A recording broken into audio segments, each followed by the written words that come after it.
Hey everybody, my name is Steven and welcome back to the Storytime channel. Without wasting any time, let's get into our stories of the day. Special delivery. It was the mid-90s. My father was a highly paid business consultant. The company he worked for would hire him out to businesses who were trying to get off the ground. He would fly out, spend a few weeks with them, and train their management the finer points of business ownership. He also handled large projects such as the planning, building, staffing, and organization of new offices and others as such. For this, his company would charge anywhere from $300 to $400 an hour for his time, billed by the week at a minimum of 40 hours a week, or more if there was overtime. In exchange for this less than modest sum, the company took care of all my father's expenses rather than push them off on the client. This went on for years. My mom quit her job to stay at home with me, and my dad held down the finances of the household himself. But he was gone for 3 weeks at a time, and when he was here, he was at the office. I was lucky if I spent any real time with him more than 2 days a month.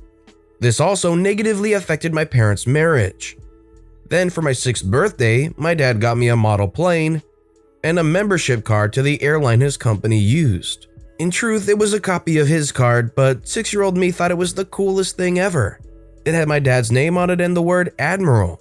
Bringing his concerns regarding his home life to his boss, my father had struck a deal. I would be flown out to him every third or so weekend. My father would pay the cost of the flights but would use his company account, and thus have access to his frequent flyer discount, company discount, and would collect any loyalty points or what have you that I earned. I was flying for pennies on the dollar. I would spend the weekend with him in whatever hotel we were in, and we would go and do stuff in the city. He got to see me, I got to see both him in a new city, and my mom got to spend a weekend without me to decompress. Everyone loved the arrangement, myself especially. Fast forward a year. I have achieved Admiral status within the airline's loyalty program. Not a hard task as my dad already had that status and I was using his account, but I felt accomplished nonetheless, and have been to all 48 continental states. This is when something happened. There was a change in the company. People moved around, people were hired, and people were fired. And when all the dust settled, my dad found himself one position higher and under new management. Dad's new manager had no issues with the father and son getaway perk my dad was liberally using, but to offset the extra cost, there would be a few changes to my dad's expense account. While food and entertainment were fully covered, as many of his meetings happened over lunch, the manager decided that rather than provide my father with a rental car, instead he would take local transport, via cabs or similar services, and would be given a limited number of trips he could take a day. Surely he only needed to travel twice a day, to and from the site. So he was allotted 2 cab rides per day he was out of the state, including weekends since the manager wanted to be generous. Any additional travel my father wanted to take would be on his own dime. My dad brought up that the company was not spending any resources on my trip, aside from the 30 minutes of time it took the travel agent to book my flights. But this new manager insisted that this was a much better use of company time and resources. All other expenses, including the hotel, dry cleaning, and any mail that had to be sent, would be covered as usual. Now, normally my visiting weekends would be jam-packed with whatever local museum or attraction the city had, followed by a nice dinner at a cool or fancy restaurant. One does not achieve this with 2 cab rides a day. My dad blows all his cab rides on my next visit. We go and see everything. A museum, a movie, and a fair of some sort. Every trip was by cab. This is the part I remember, because my dad had me keep count with him. An entire amazing day is spent, and in total, 11 cab rides were had. Now for the malicious compliance. Without any more allotted cab rides, after I was sent home, my dad was still scheduled for a week of work. He contacted the local post office and explained his situation.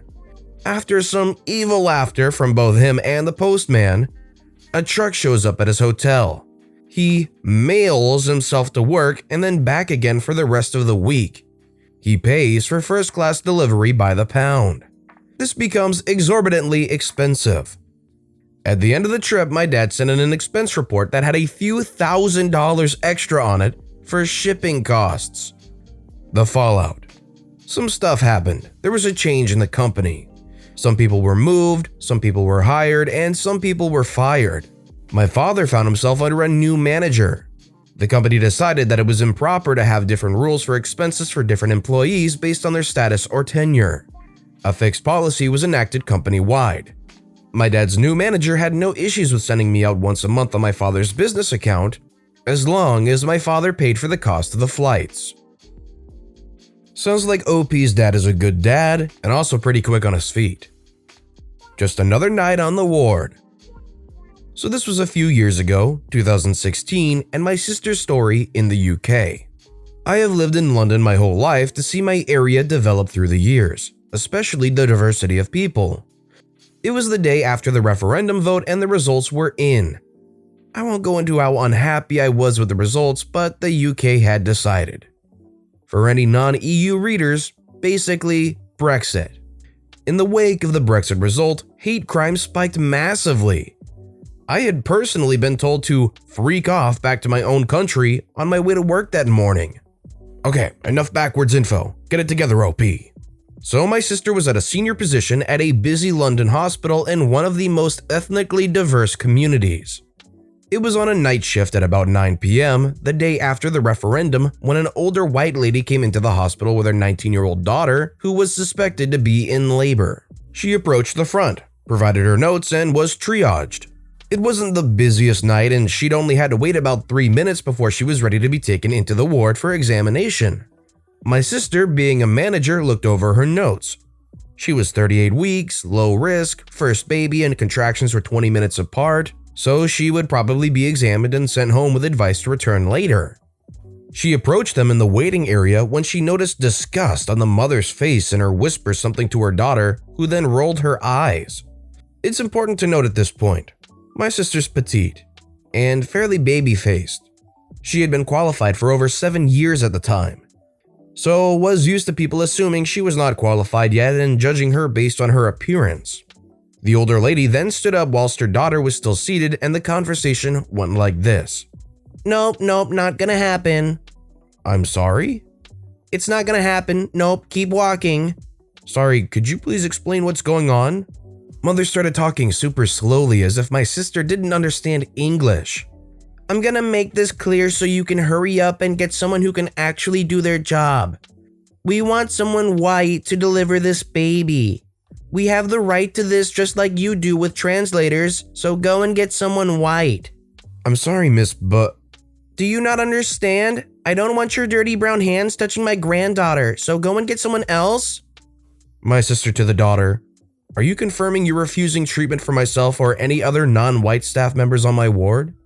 Yes, she is. Why are you still standing here? I need to hear that from your daughter. Again, is that what you're confirming? Daughter didn't look like she could care less at this point with them both spitting as they spoke. The daughter says, yes, I only want to be seen by someone white. So you understand what you're saying. You have the right to refuse treatment as we do in treaty. The daughter says, yeah, you can just go, man. You're getting on my nerves, Mother speaking over daughter. We don't want any dirty people near my granddaughter. What don't you understand? Just freak off and get someone white out here, and I don't mean any foreigners who can barely speak English either. Mother starts to talk to her daughter how she's happy that once Brexit is over, she won't have to deal with these idiots everywhere, etc. Bearing in mind, Brexit's true concept was nothing to do with race and doesn't mean any less BAME workers. It seemed like a lot of people thought it meant sending Asians and Africans to their home countries, even if British. At this point, my sister goes on to her ward, tells a few of her staff what's going on and that there's a lady out there who doesn't want to be seen by anyone unless they're white. This is where they comply. They had just one white woman who worked on the ward who was in fact on rest days and lived about 2 hours away. They continued with their night and carried on triaging and taking women into the ward. My sister asked others going out there to keep an eye on the situation before she was sent back out to admit another lady onto the ward about 50 minutes later. There she is, stupid cow. Oi, you! Her daughter says, Oi, I'm still waiting. Are you getting someone to look at me or not? Otherwise I'll go home. Rolls eyes. Sorry, I clearly recall that you didn't want any non-white people helping you. Unfortunately, this area name and all of the staff on my ward tonight have dirty brown hands, so you may need to go and visit X hospital or Y hospital where they can help you further. If you go home without examination and your contractions are about 4 to 6 minutes apart, then I'm happy for you to return and deliver on our ward, but our hands, although gloved, would need to touch your baby. Are you taking the piss? We've been waiting for a freaking hour for you to tell me this bull. Go and get the supervisor, you runt. I am the ward manager tonight. You can take the above advice and I can help you, or security can escort you out. Daughter starts swearing. They both left. About 5 a.m. they both come back in with the father of the baby, also about 19, and my sister was called to deal with them. Daughter visibly in pain and wincing as she spoke. Hi, we're going to take you onto the ward now. I'll get you a porter. Daughter says, all right, thanks. Mother, visibly annoyed. I'm guessing you've had enough time to get someone else in then? No, that's not how this works. The daughter says, Mom, just leave it. I don't care who helps, just stop it. No, this is an issue with your kind. You think you're above… Your daughter is in labor. Either you get escorted out by security or wait outside until your granddaughter is born, or you shut up. Keep your opinions to yourself and get to stay for the delivery. This is not about you right now, is that clear? No, I don't care. I don't want to see someone like you touching up on my granddaughter. Okay, understood. You won't. My sister called security and had the mother escorted off the ward so she wouldn't have to technically witness it. The daughter actually ended up being much nicer and said she was happy her mother wasn't there. Apparently, the mother didn't look my sister in the eye when she later came into the room to see the baby. Oh man, if you were in an OP situation and you had to deal with someone like this, what do you think is the best way to actually handle it? How much of that would you actually have tolerated? Let me know in the comments below. Shower every time you get up from the swimming pool? Sure thing. Okay, the title might be a bit confusing, so I guess you need some backstory before I begin on the malicious compliance. This happened years ago at a time where I still went to school and lived with my mother, but I do still remember most of what happened. My mom, grandmother on my mother's side, is a very regal type of person. When I explain her to people how my mom is, I usually tell them that she reminds me of the main character in the British sitcom Keeping Up Appearances. She has all the class as one of our royals, but she just lacks the bloodline to be it. I know my mom is a rich, middle-class woman, and I know this since none of my parents, step and biological alike, have ever told me that many stories from their childhood there was outside of Denmark. My mother has a lot of those stories. This does also explain why she gave my big sister a confirmation gift to Spain, and later took my twin and me to Italy. End of backstory, time for real story. This happens in Italy. My mom and my grandfather, no need to give him a fancy name, he is not part of the story, took us, twin and I, down to the Garda Lake for a whole month. It was nice, but for someone who was living in Scandinavia, I am telling you right now, here in Denmark a warm summer day is around 25 Celsius, 77 Fahrenheit. And you can surely already hear that I was in trouble since in Italy this summer came upon the 30 Celsius, 86 Fahrenheit on colder summer days, and that is much for this fake Viking. So when my twin and I found out the camping place had a swimming pool, of course, we spent most of our time in that only to come up from the water when we got too cold.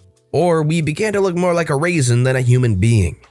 As said before, my mom was a regal person, so of course, she did not like this at all. We came back to her camp smelling like a swimming hall. She told us to wash ourselves every time we had been in the pool. And when I say wash us, she meant like us taking a real shower with shampoo and all. There was a problem with this. Twin and I did not spend half the day in the pools, and only came up close to dinner time. No, we mostly spent 2 hours in the water, then we came up until we feel too hot and we got back to the pool once again and repeat. This meant that we could go from pool to land around 8 to 12 times a day. And we were two persons sharing a little bottle of shampoo. I am pretty sure you can see the problem, and I did tell my mom this. Nope, she still wanted us to do what she said. And since twin and I were still young, we, of course, followed her demand. Cue unintentional malicious compliance. We did what she said, and only a single day after, my mom saw her mistake when she holds her empty shampoo bottle that was nearly full in the morning. She got a hopeless look in her eyes and then told us what I still remember to this day. I give up. Just Wash yourselves when both of you are done with the pools. I have to admit, I laughed at her hopelessness since I was never the rebel teenager, and it just felt good when you're once right in something. My mom didn't lose much in all of this, only a shampoo bottle and a chunk of her pride. We did try to smooth her pride a bit out by showering without shampoo before we got back to the camp to make sure we did not smell too much like a swimming hall. Can't ruin my mom's regal pride too much now, can we? I can understand a desire for wanting to freshen up a little bit so you don't smell exactly like a swimming hall, but it's not realistic to use shampoo and stuff, of course, every single time, so I think it's pretty natural that my mom learned her lesson pretty quickly. Teachers, if you're going to assign homework each week, you might want to read it over. In my grade 12 year, I took a career class that was required of everyone. It was a silly class in where teachers are supposed to teach you how to prepare for life after high school.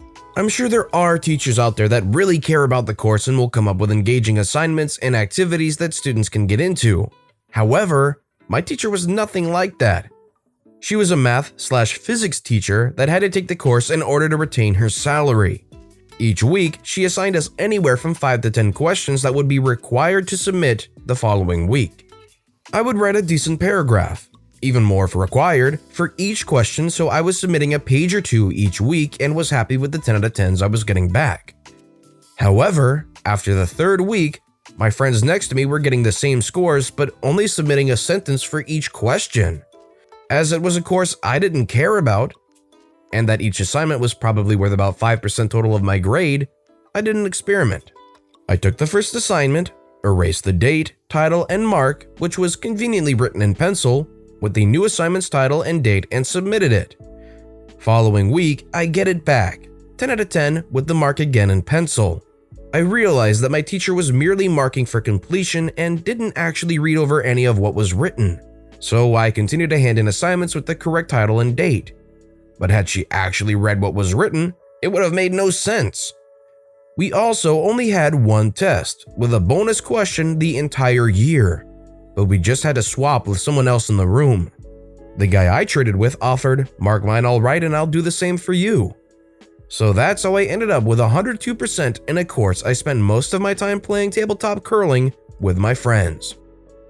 It's kind of irrelevant to the story, but OP said tabletop curling, and that took me back to middle school. I would sit in the very back at a double desk with another friend of mine, and there were circle holes in the desk. So we would stack textbooks up on either side, crumple up a piece of paper, and we would try to go back and forth scoring on each other's goal because there was a hole on both sides of the desk. Kind of a fun throwback that popped up into my mind. But with that being said, that's all the stories we have for today. So what I want to know is, which of these stories is your personal favorite and why? Let me know which one captured your interest the most in the comments below. And thank you all so much for watching the Storytime channel. If you haven't yet, please consider subscribing, and don't forget to turn notifications on so you'll never miss an upcoming video. Thank you all again for watching and listening to the Storytime channel.